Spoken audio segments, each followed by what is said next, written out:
Biodescodificación. El código secreto del síntoma. Enric Corbera y Rafael Marañón. Editorial Índigo. Introducción. Este libro no pretende ser la panacea para solucionar todos los problemas de salud que tenemos. Lo que pretende es dar luz a nuestros síntomas físicos y enfermedades y ayudarnos a encontrar la emoción o emociones que hay detrás de todo acontecimiento estresante, bloqueante o traumatizante que se pueda presentar a lo largo de nuestras vidas. Por todos es sabido que nuestras emociones y sentimientos afectan a nuestro estado físico y nos producen diversas alteraciones en función de cómo vivimos los acontecimientos diarios. Muchas veces nos quedamos aquí, creyendo que podemos hacer muy poco o nada. Buscamos soluciones más o menos efectivas, desde la toma de un remedio a la práctica de diversas técnicas manuales de relajación, etc. Reprimimos nuestras auténticas emociones y sentimientos por tabúes, por educación, por conveniencia social, por creencias familiares, por educación religiosa. Esto lo hacemos la mayoría de las veces de una forma automática, inconsciente. Luego, unas horas o unos días más tarde, nos encontramos mal. Tenemos acidez, nos duele la cabeza o la espalda. Pensamos que eso es debido a una mala postura, a una comida que no está en condiciones o simplemente al estrés. No vamos más allá. Nos quedamos en la explicación mental, en la explicación que justifica nuestro estado. Si la situación que vivimos se repite una y otra vez, entonces nuestros síntomas se cronifican y nos vemos abocados a tomar un medicamento, remedio, de una forma continuada. Nos metemos en una rueda de emoción, dolor moral, dolor físico y sufrimientos. No encontramos la salida. Buscamos encontrarnos bien lo más pronto posible, pero no hacemos algo fundamental, que es cambiar nuestros hábitos, nuestros pensamientos, nuestros sentimientos. No escuchamos a nuestro interior, que nos envía un mensaje a través del síntoma físico. Nos sentimos bloqueados, no sabemos qué dirección tomar, qué camino seguir. Nos sentimos vacíos, desorientados, perdidos. Mientras, nuestro inconsciente, al que a partir de ahora llamaremos inconsciente biológico, sigue actuando y mandando el mensaje sin ser escuchado. Pero este no va a parar, va a seguir y va a aumentar en intensidad ese síntoma para que prestemos atención. Y si seguimos intentando apagarlo o silenciarlo, al final el síntoma será de tal índole que tendremos que pararnos, ya que nos resultará imposible seguir con nuestra vida cotidiana. Es el momento de la reflexión, de cuestionarnos nuestras formas de vida, de hacer un alto en el camino, de preguntarnos ¿qué me ha llevado hasta aquí? Es el momento de buscar otras soluciones. Pensar que quizá la respuesta está en mí. Para ello es necesario interpretar qué me está diciendo el inconsciente biológico. La biodescodificación es un camino que aporta luz a nuestro interior y nos ayuda a comprender el significado de los síntomas. Comprende que todo está codificado, que todo es información y que todo tiene un sentido biológico. Capítulo 1. El inconsciente biológico. ¿Qué debemos entender por inconsciente biológico? Muchos colectivos, cuando se emplea la palabra inconsciente, fruncen el ceño, carraspean y dicen que no saben muy bien lo que es o cómo funciona. Lo ven como unas arenas movedizas, terrenos pantanosos, selvas oscuras, en las que en cualquier momento puede surgir una bestia que les devore. Nos sentimos seguros con el raciocinio. Huimos de nuestras vísceras, sin darnos cuenta de que éstas son las que precisamente utiliza el inconsciente biológico para comunicarse con nosotros.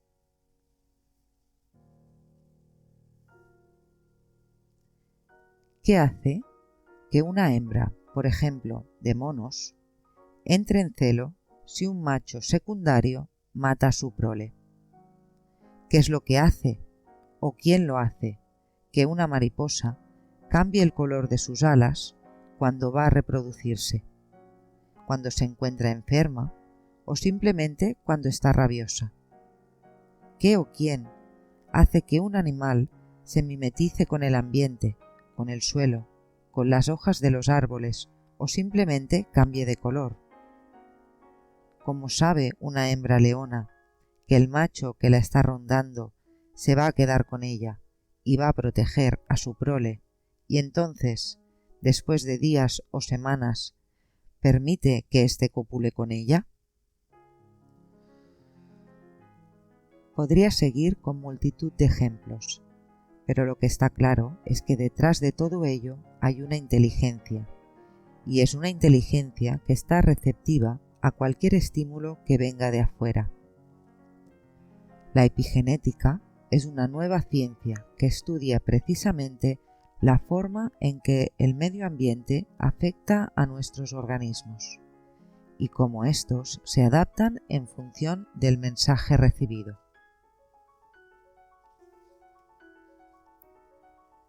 Veamos una definición más precisa de epigenética. La epigenética es lo que explica cómo actúan los estilos de vida en los genes. Digamos que la epigenética son los vestidos bioquímicos que lleva el ADN desnudo. Si estos vestidos son finos y transparentes, permiten ver el ADN y los genes pueden expresarse. Si son gruesos, no permiten ver el ADN y no dejan expresar los genes. Para ser más precisos, no hace más de 12 años que se descubrió que nuestro ADN está recubierto por una especie de capa, una serie de proteínas que están alrededor del ADN. Y es una invariante biológica. Hay una información en el centro, y esta información es como si estuviera dentro de un tubo. Por lo tanto, el ADN se encuentra dentro de una envoltura epigenética. Podemos deducir que nuestro ADN se ha ido construyendo en función de todos los hechos que han ocurrido en nuestra vida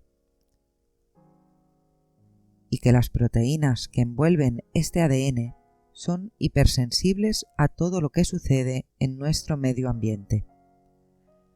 Hasta aquí todo muy bien. Donde empieza a haber discrepancias es en cómo entendemos este ambiente.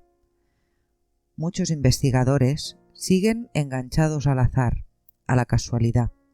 Su paradigma sigue siendo que detrás de todas las adaptaciones está el ensayo y el error, sin pensar en una inteligencia cósmica.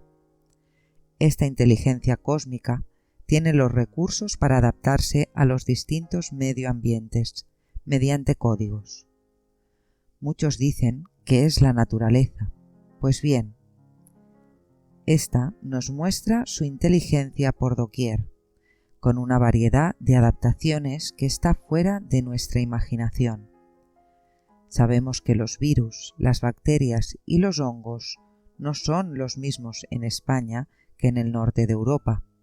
Hay una enfermedad que se llama la enfermedad del turista. ¿Por qué? Unos viajan y no la padecen y otros sí. La respuesta que nos dan es que unos se adaptan y otros no. ¿Por qué? Recuerdo que hace años llevaba a la India a 50 personas. Les comuniqué que no era obligatorio vacunarse de nada para ir a ese país y que cada uno actuara según su conciencia. Había una persona cuyo paradigma era protegerse de las enfermedades mediante vacunas, y su familia hizo la presión necesaria para que se vacunara de todo lo que hiciera falta para que no se pusiera enferma. Partimos mi mujer y yo con estas 50 personas, de las cuales solamente una se había vacunado. Solamente decir que la única que se puso enferma fue la que se vacunó, y estuvo la mayor parte del viaje perdiéndose las actividades programadas porque estaba en cama. Podemos sacar varias conclusiones. Cada uno que saque la que esté en concordancia con sus creencias. Esto lo dejo en manos del lector. Entonces, ¿qué es el inconsciente biológico? No he respondido a esta pregunta directamente, pero sí que lo he hecho indirectamente. Voy a seguir en esta línea para que cada uno llegue a su propia conclusión y sienta en su interior lo que es el inconsciente biológico y cómo lo debe entender. Hago esto para no crear un bloqueo emocional con relación a una definición. Particularmente, al menos hoy, no creo en una única definición de lo que es el inconsciente biológico. Un interesante artículo dice: los elefantes ya no nacen con colmillos. Y sigue: cada vez nacen más elefantes sin colmillos, debido a la caza furtiva, para apoderarse de estos. Los elefantes, muchos con grandes colmillos, tienen más posibilidades de ser matados. Del mismo modo, tienen más posibilidades de vivir aquellos que los tienen más pequeños o que simplemente no los tienen. Por este motivo, cada vez que nacen elefantes sin colmillos, no se debe a la evolución natural, sino a la acción del hombre. El investigador sigue: en África, el 30% de estos animales no llegan a desarrollar nunca los colmillos. Curiosamente, este investigador no define esta acción como natural, sino como artificial. ¿Será que el hombre debe ser artificial? Y que la voluntad de éste, aunque podemos poner muchas dudas, no es natural. Lo que sí está claro es que el hombre afecta al ambiente, a estos animales, de una forma u otra, y que estos se adaptan. Todo ello gracias al inconsciente biológico, que en función de lo que acontece da soluciones biológicas con sentido. El sentido es adaptarse o morir. Pero, ¿cómo se activa? ¿Cuál es el medio de comunicación para que los genes decidan mutar para dar una solución biológica de adaptación? Las emociones son las responsables de la activación de nuestros genes. Ellas son la señal que nuestro inconsciente biológico interpreta. Solamente podemos experimentar dos emociones, miedo y amor. Todas las demás derivan de ellas. La emoción del amor tiene una frecuencia vibratoria más alta y rápida que la emoción del miedo, que es más baja y más lenta. Las frecuencias vibracionales de nuestras emociones afectan a nuestra biología y en función de su intensidad o duración llegan a producir verdaderos cambios físicos. ¿Acaso hay alguien que piensa que los elefantes u otras criaturas no tienen emociones? He visto multitud de documentales en los cuales se ve cómo los animales, por muy bajos que estén en la escala de la evolución, experimentan algún tipo de emoción primaria. Recuerdo que un tipo de lagarto del desierto permaneció junto a su pareja, que había sido atropellada, hasta que ésta se murió. Existen 64 códigos posibles de aminoácidos en nuestra estructura de ADN. Por lógica, todos deberíamos tener estos 64 códigos activados, pero en realidad solamente tenemos 20. De todas estas posibilidades, parece que solamente 20 están activados en este momento. Es como si hubiera un interruptor que apaga y enciende estos códigos, y este interruptor son las emociones. Por lo tanto, como la emoción del miedo es de frecuencia baja y lenta, toca pocos códigos, y con el amor sucede todo lo contrario. Un individuo que vive con miedo tiene pocos códigos activados y no encuentra soluciones, mientras que el individuo que vive en el amor está más despierto y receptivo a encontrar soluciones en su vida.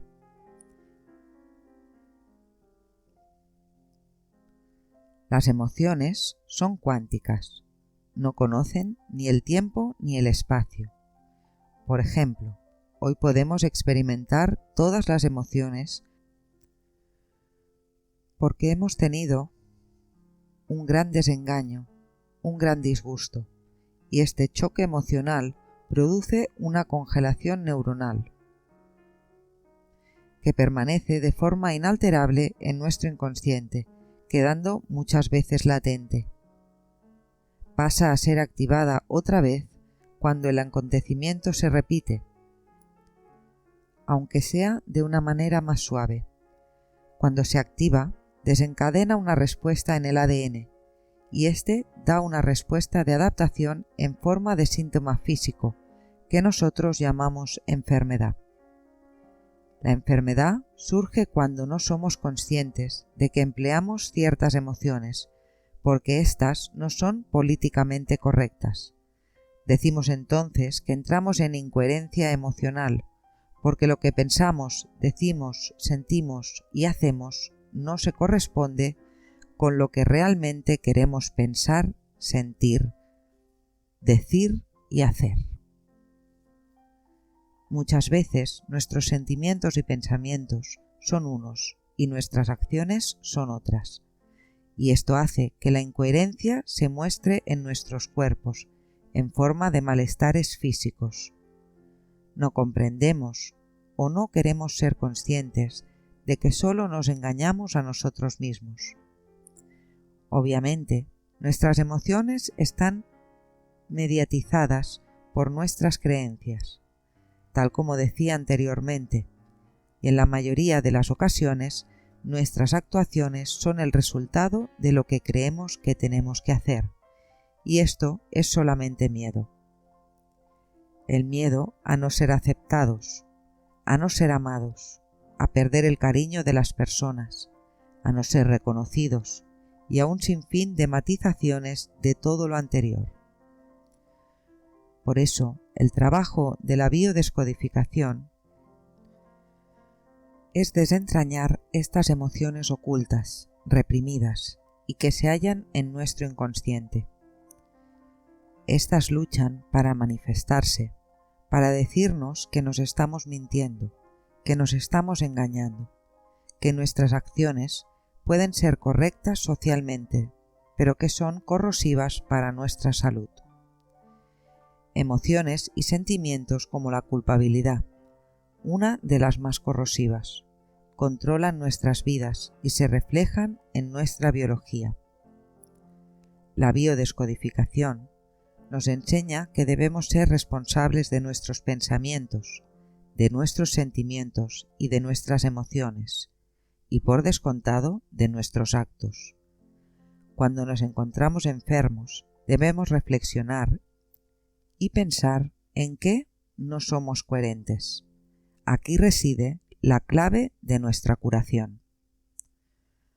Por eso, nuestro estudio está dirigido a buscar qué situación hemos vivido de una forma conflictiva y está produciendo una sintomatología y qué emoción hay detrás de ella. obviamente, es orientativo, pero sí que nos ayuda a situarnos en el contexto previo antes de nuestro malestar físico y allí buscar en qué no fuimos impecables con nosotros mismos. Por lo tanto, debemos ser muy conscientes y tener mucho cuidado con las emociones, pensamientos y sentimientos que tenemos, así como con las acciones de las personas que nos rodean. La física cuántica nos demuestra que lo que pensamos afecta a lo que nos rodea y por lo tanto a nuestras vidas. Debemos huir del simplismo de creer que detrás de un síntoma hay un conflicto y una emoción determinada. Un conflicto determinado puede provocar diversos síntomas, todos ellos diferentes, en función del individuo que los viva. Es decir, no todos vivimos una situación de la misma manera. Esto depende de multitud de factores. La idiosincrasia del individuo determina esta vivencia y por lo tanto el estado emocional consiguiente. Diversas personas experimentan la misma emoción, por ejemplo, rabia, delante de un determinado conflicto, como puede ser la pérdida de poder adquisitivo. Esta emoción se puede observar de forma objetiva, pero detrás de esta rabia cada persona tiene una emoción diferente, la emoción oculta, la que no nos atrevemos a expresar. Esta emoción es la que hace disparar diversas situaciones físicas, en función de la forma en que cada individuo lo viva. Una persona puede ser digestiva y tiene un síntoma en el estómago. Otra puede sentirse desvalorizada y su síntoma físico puede ser un dolor osteoarticular. Otra persona lo vive como una amenaza de pérdida de territorio y tiene un síntoma respiratorio. Otra persona lo puede vivir con miedo y tiene un problema de laringe. Y otra simplemente ve una oportunidad donde los demás ven un contratiempo y sencillamente cambia y tiene un ligero malestar digestivo. Es importante comprender que no hay un listado de emociones ocultas y un listado de emociones que mostramos. Todas se pueden manifestar de una forma u otra. Lo importante es encontrarlas y poder expresarlas a viva voz o por escrito. Es la forma de hacerla consciente y de darnos cuenta de qué es lo que reprimimos. Debemos permitirnos volver a sentir esa emoción, pero esta vez de forma consciente. Por eso utilizamos el término resentir, que quiere decir volver a sentir. Una vez que somos conscientes de esta emoción oculta, cuando nos damos cuenta de nuestra falta de coherencia, podemos pasar a la siguiente fase, que es la sanación. Para sanar nuestras emociones, las que nos enferman, es necesario cambiar nuestra percepción. Para ello hay que buscar el motivo oculto que me impedía actuar de una manera determinada y comprender que hay otras formas. No hay una manera buena ni una mala. Hay una que nos enferma y hay otra que nos cura. Por eso la enfermedad nos viene a curar. Es la que nos hace ser sinceros con nosotros mismos. En mi vida hay multitud de personas que me han dicho que su enfermedad les ha cambiado la vida y que desde entonces son otras personas. Sobre todo son más sinceras con ellas mismas y por lo tanto con los demás. Como nos dice Gregg Braden en su libro La Matriz Divina, el lenguaje de la conciencia parece ser la experiencia universal de la emoción. Además, nos dice también que podemos explotar su poder creativo a través del lenguaje de nuestras emociones. Todo ello me hace pensar que la emoción con la que recubro mi recurso para poder cambiar la emoción que me ha enfermado debe estar exenta de todo juicio y de ego. Cuando alguien comprende que la situación dolorosa que está viviendo es como consecuencia y creación del mismo. Lo único que le queda hacer es perdonarse y liberarse. Gregg Braden nos demuestra en su libro lo que desde la antigüedad ya se nos venía diciendo. Todo está unido. La parte contiene el todo, y el todo está en cada parte. Tu divinidad está dentro de ti y se expresa aparentemente fuera de ti. Por lo tanto, lo que ves fuera es un reflejo de lo que hay dentro. Vemos la paja en ojo ajeno y no vemos la viga del nuestro. Los pecados que condenamos son nuestros propios prejuicios, y estos están dentro de nosotros. Sana tu mente y tu cuerpo sanará. Si no te gusta lo que ves afuera, cambia tu forma de pensar y tu universo cambiará. Podría seguir citando frases parecidas, pero con estas creo que ya es suficiente. Todas ellas forman parte de una sabiduría común, expresada a lo largo del tiempo. Experimentamos el mundo gracias a las emociones. Ahora nos toca aprender a experimentar el mundo con las emociones que nosotros queramos y no con las que hemos sido programados por nuestros padres, por nuestros ancestros. Es el momento de liberarnos de las ataduras que condicionan nuestras vidas. Debemos dejar de preguntarnos ¿qué he hecho yo para vivir esta situación? Para pasar a ¿cómo he de cambiar mi vida para que ésta se manifieste de otra manera? Es un acto de madurez, es un acto de crecimiento, es el acto de despertar a la conciencia de que todas las cosas no nos suceden por casualidad. Con todo ello, quiero decir que una vez que hemos comprendido qué es lo que hay detrás de nuestra enfermedad, la emoción reprimida, entonces debemos pasar a la acción. Debemos ser testimonios de nuestra nueva percepción, de nuestra nueva creencia, de nuestra nueva forma de entender y ver la vida. No basta con saber, hay que ser, hay que actuar, hay que vivirlo. Entonces se abre la puerta de nuestra sanación. Una cosa más, y esta es muy importante. Las emociones pueden llegar a ser muy sutiles, de una sutilidad que nos hace estar muy alerta a todo lo que nos sucede en nuestra vida cotidiana.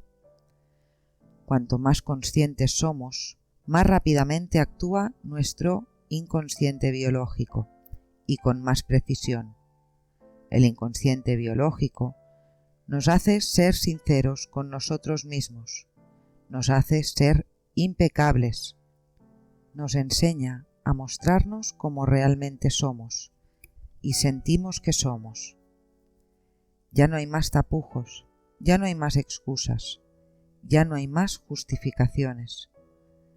Por fin comprendemos que no debemos gustar a nadie, solamente a nosotros mismos. Ya no hacemos las cosas porque debemos o creemos que debemos, las hacemos porque las sentimos. Si un día hacemos algo que no nos gusta, seamos plenamente conscientes de lo que estamos haciendo y no pasará nada. Características del inconsciente biológico. ¿Cómo nos contesta el inconsciente biológico?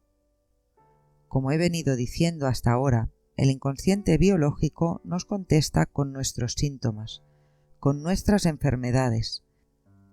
También nos contesta con las circunstancias que vivimos, con las relaciones que tenemos, la pareja, nuestro jefe, nuestros amigos o simplemente las personas que nos encontramos.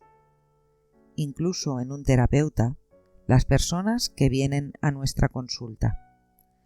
El inconsciente biológico nos contesta bajo el filtro de nuestras creencias.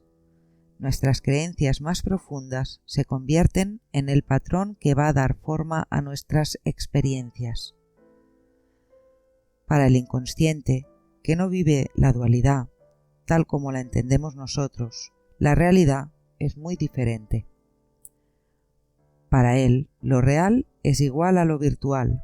No puede diferenciar lo que ocurre de lo que creemos que ocurre. Él reacciona como si todo lo que pensamos, sentimos y vivimos fuera la realidad.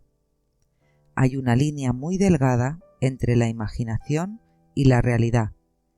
El hombre es todo imaginación, decía William Blake, el poeta. El inconsciente vive en la temporalidad. No hay tiempo, todo es aquí y ahora. Nuestro intelecto lo divide en pasado, presente y futuro. Lo que viví, lo que vivo y lo que creo que viviré se manifiestan siempre en el ahora. El tiempo no es lo que parece, no fluye solo en una dirección, y el futuro existe simultáneamente con el pasado. Albert Einstein, físico. El tiempo es lo que impide que todas las cosas sucedan a la vez. John Wheeler, físico. El tiempo es demasiado lento para aquellos que esperan, demasiado rápido para aquellos que tienen miedo, demasiado largo para aquellos que sufren, demasiado corto para aquellos que son felices. Sin embargo, para aquellos que aman, el tiempo no existe. Henry Van Dyke, poeta. El inconsciente lo graba todo, lo guarda todo, porque nos puede ser necesario en cualquier momento. Si hemos tenido una experiencia traumática, él guarda todo lo que sentimos, la emoción y el resentir. Por eso, cuando vamos en busca de la sanación, solamente tenemos que acceder a ese momento para poder cambiarlo. El inconsciente es inocente, él no tiene capacidad de juzgar. El que lo veamos como malo o como bueno depende de nuestras creencias, y no precisamente de él. El inconsciente biológico te muestra tus creencias en el espejo de la vida. Nuestras verdaderas creencias se reflejan en nuestras creencias más íntimas. Somos el espejo, así como el rostro que aparece en él. Rumi, poeta del siglo XIII. El reino está dentro de vosotros y está fuera de vosotros. No hay nada oculto que no vaya a ser revelado. Palabras de Jesús, recogidas en el Evangelio de Tomás. Reconoce aquello que tienes a la vista, y te será revelado aquello que está oculto. Evangelio de Tomás. Para el inconsciente no hay nada externo. Para él todo es uno. Para él lo que vivimos y por lo tanto sentimos siempre está en nosotros mismos. Si sufrimos es porque vemos sufrimiento. Para el inconsciente, el que sufre eres tú, y la causa de ese sufrimiento está en ti. Entonces da una solución biológica a la que llamamos enfermedad. Si nosotros hacemos nuestro el problema de otro, para el inconsciente el problema lo tenemos nosotros y no el otro. Nunca nadie ha solucionado el problema de otra persona sufriendo. Lo único que va a conseguir es ponerse enferma y agravar el problema. Antes había uno, ahora ya hay dos. La empatía hay que saberla utilizar. Muchas personas me preguntan: ¿cómo puedes soportar la enfermedad de las personas que te vienen a ver y no ponerte enfermo? La respuesta es muy simple. Si me pongo enfermo, mis pacientes van a ver enfermedad. Entonces, ¿cómo se van a curar? Debo ser el espejo en el cual ellos vean reflejada la fuerza que ellos tienen en su interior para sanarse. Además, yo no creo en la enfermedad tal como ellos la ven.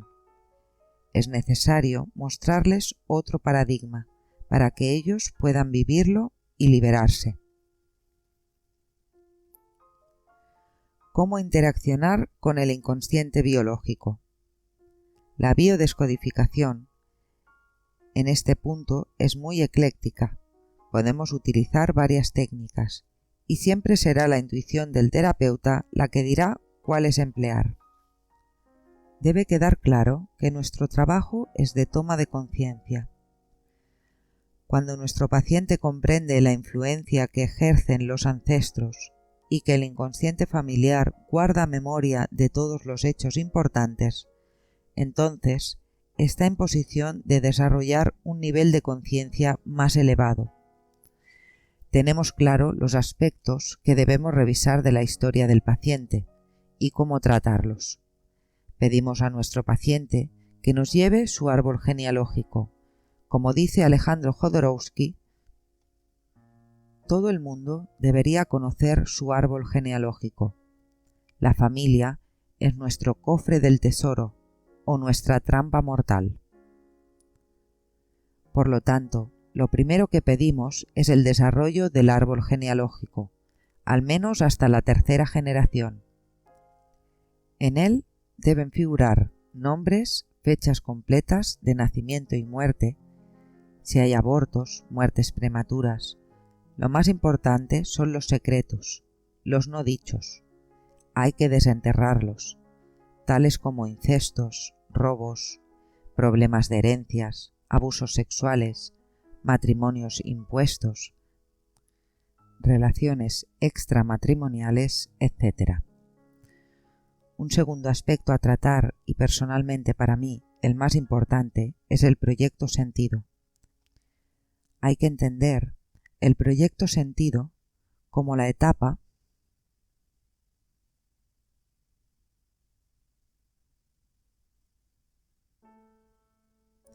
que va desde unos meses antes de la concepción hasta los 3 años de edad. Es muy importante saber el estado emocional de mamá, cómo se sentía, cuáles eran sus miedos, sus temores, sus no dichos.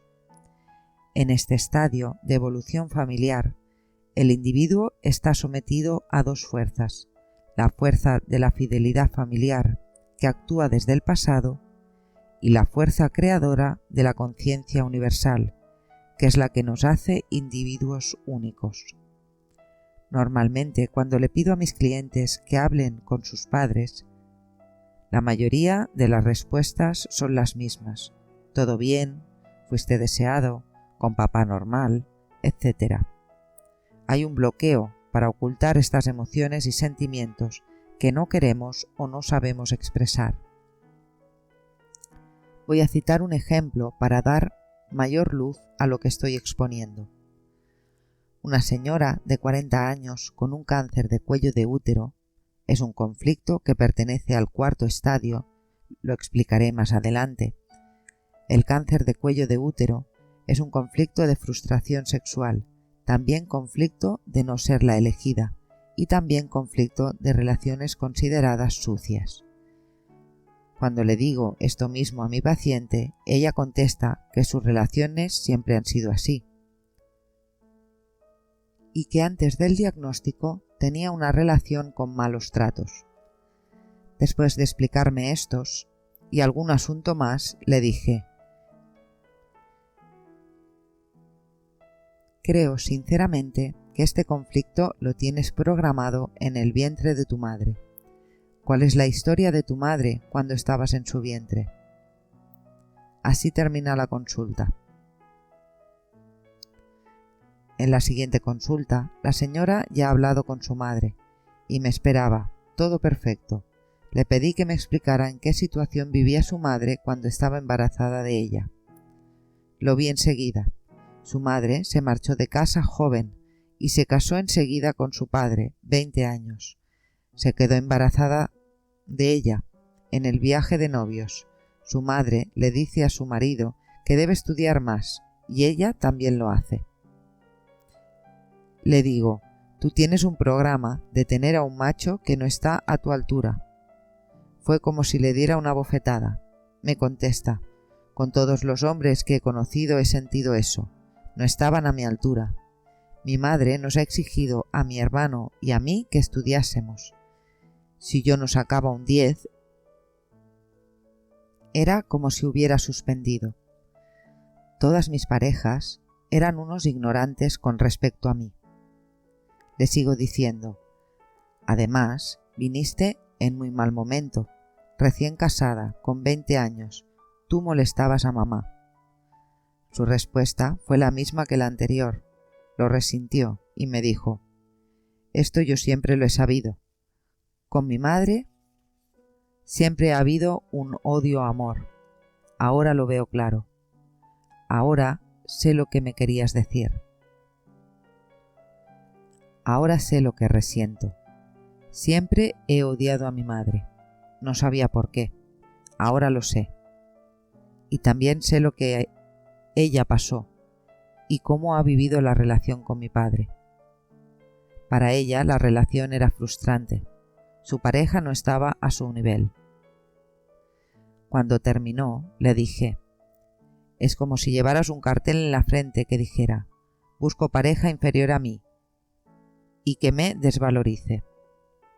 Ahora lo mejor que puedes hacer es volver a hablar con tu madre y permitirle que ella resienta todo esto que tú hoy has vivido. Si ella no quiere, no pasa nada. Lo importante es que tú hayas tomado conciencia. El siguiente paso es hacer una hipnosis ericksoniana, no conductista, sí naturalista. En ella se le pide al inconsciente que le muestre a nuestro paciente aquellos aspectos ocultos y las relaciones que hay que romper y o cambiar emocionalmente. Se le da un recurso en esta misma hipnosis y dejamos que el inconsciente biológico actúe. Otro paso importante es el estudio de la vida contemporánea de nuestro paciente. Allí vamos a buscar el conflicto desencadenante y todos los conflictos programantes. Estos últimos son aquellos con los que la persona recibe el shock emocional, pero no se producen síntomas físicos. Quedan en el inconsciente como una alarma y cuando ésta se produce, entonces se desencadena la enfermedad. Cuando la persona ha realizado todo este trabajo, algunas personas pueden hacerlo en 1 o 2 sesiones, otras ni a la de 3, empieza la terapia de cambio de valores y creencias, y que éstas se pongan en acción. La persona debe ser testimonio de ella misma frente a su mundo y frente al mundo. La persona entra en coherencia emocional y entonces, y solamente entonces, podemos empezar a hablar de curación. Cuando digo curación, lo digo con la plenitud de la palabra, curación integral, curación de plena consciencia. La persona vive su vida, aparentemente es la misma, pero todos los acontecimientos han cambiado, todo ya es diferente. Está en coherencia emocional. Nuestro paciente, al hacer el cambio emocional con respecto a los acontecimientos de su vida, sean estos conscientes o no, actúa sobre su cuerpo y accede a la curación. La relación entre las emociones y el ADN trasciende los límites del tiempo y del espacio. Gregg Braden, La matriz divina. Toda enfermedad tiene su origen en la separación. Cuando se niega la separación, la enfermedad desaparece. Un curso de milagros.